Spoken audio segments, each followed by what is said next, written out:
first line of evidence that we will examine to determine if Jesus is the one whom he claimed to be is his miraculous deeds. Jesus himself appealed to miracles as a testimony to his divine character. Therefore, miracles are an important part of the case for Christianity, seeing that it is Jesus' specific claim to substantiate his identity. It is not our claim.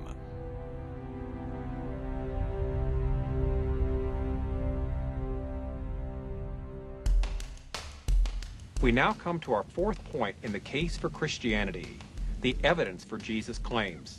So far we've seen the New Testament is reliable, and in this reliable New Testament there are certain claims made about Jesus.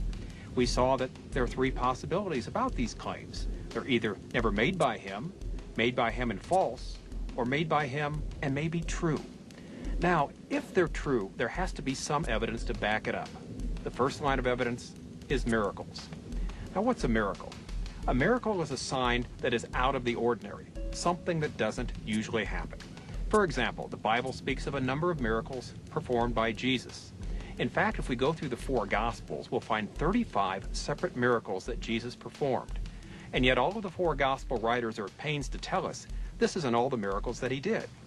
Examples of Jesus walking on water, feeding 5,000 people with a few loaves and fish, calming the Sea of Galilee when there was a tremendous storm, casting demons into swine that ran into the Sea of Galilee, and many, many others. Now, these events are recorded in the New Testament for us as signs that Jesus is the one whom he claimed to be. In fact, this was Jesus' claim himself. When John the Baptist sent two messengers to Jesus to ask if he was the Messiah, Jesus replied by performing miracles and then telling the two messengers, "Go and tell John the things that you've seen and the things that you hear. The blind receive their sight, the deaf hear." In other words, what Jesus is saying, the miracles testify to his authority. Now, when we talk about the miracles of the New Testament, there are a number of questions that people ask. And we could give a lot of reasons why we should believe in miracles. But let me mention just two. The first is the response people had to the miracles of Jesus. When you read the New Testament, you'll find that people responded the same way you would respond and I would respond if they had seen a miracle. Behind me is the Colorado River, and we're told it's anywhere from 50 to 100 feet deep. Now, what would happen is we're filming this video. You saw someone walking on top of the Colorado River where it's 50 to 100 feet deep. What would you do? You'd think, wow, that guy's awful tall. And you think, no, this can't happen. I can't be seeing someone walking on the water. But what would occur if so many people saw the same thing? Everyone started pointing and saying, that person is walking on the water. How would you respond? Sheer horror, fright, unbelief. None of us would believe our eyes because people don't walk on top of the water.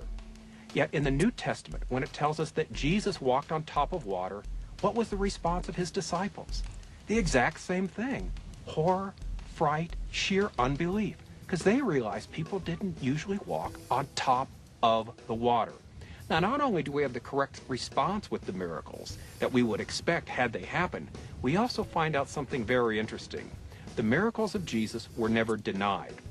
In fact, for the first 5 centuries of the Christian era, every single account about Jesus from either believer or unbeliever has him performing miracles. Nobody denied he performed miracles.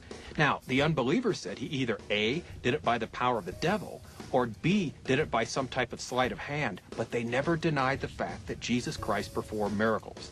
Why? They couldn't deny it. The miracles of Jesus were there for all to see as a testimony that he was the one whom he claimed to be. Now, historically, there have been a number of objections to the miracles of Jesus, but these objections just don't fit the facts. Trying to say other religions have the same thing doesn't work because other religions have nothing like the miracles of the New Testament that were witnessed by people who were there, first-hand eyewitnesses who recorded the things they heard and the things that they saw. So if you look at the category of miracles, you'll see something very interesting. Jesus Christ appealed to them. The New Testament records them.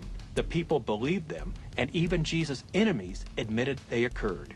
And so, our first line of evidence for the truthfulness of the Christian faith is the miracles of Jesus Christ.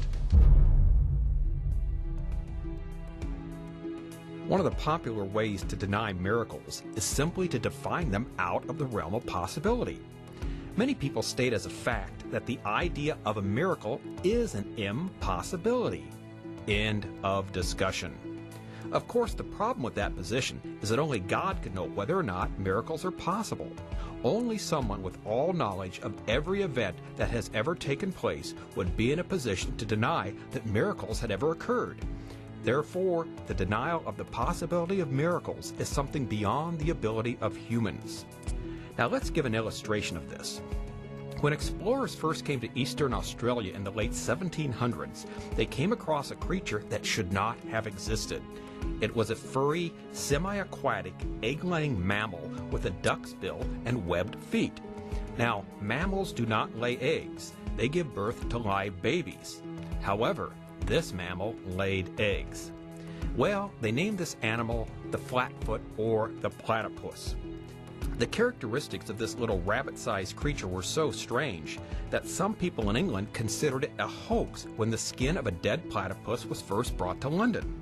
Now, the bizarre appearance of this egg-laying, duck-billed mammal baffled the naturalist when it was first discovered, and so many people considered this to be an elaborate fraud. Now, what's also interesting, an English botanist and zoologist by the name of George Shaw was among the first of the British scientists who actually examined the evidence for the platypus, and he wrote the first scientific description of the animal in 1799. And guess what? He said he was doubtful whether the platypus really did exist. In fact, Shaw actually took a pair of scissors to the dried skin of the platypus to check for stitches. He thought that someone had sewn a duck's beak onto the body of a beaver-like animal to create this elaborate hoax. Well, eventually it was proven that the platypus did indeed exist. Now, why did people deny it? It had nothing to do with the evidence, because the evidence, strange as it was, pointed to the existence of this egg-laying mammal. The rejection came about because it did not fit the scientist's particular view of the world of nature. Since no mammal was known to have laid eggs, zoologists were certain this creature could not exist. Eventually, scientists did come around to believe the platypus did exist with all its bizarre characteristics. So what does this have to do with miracles? Well, it's the same misconception. Since no one had ever seen a creature like the platypus before, people assumed that it could not exist. And this is the same misconception of many of those who reject the miraculous. Because they have never seen a miracle, they assume it cannot happen, and no amount of evidence would convince them to change their mind. Yet, the platypus does exist, and miracles did happen. This is what the evidence testifies.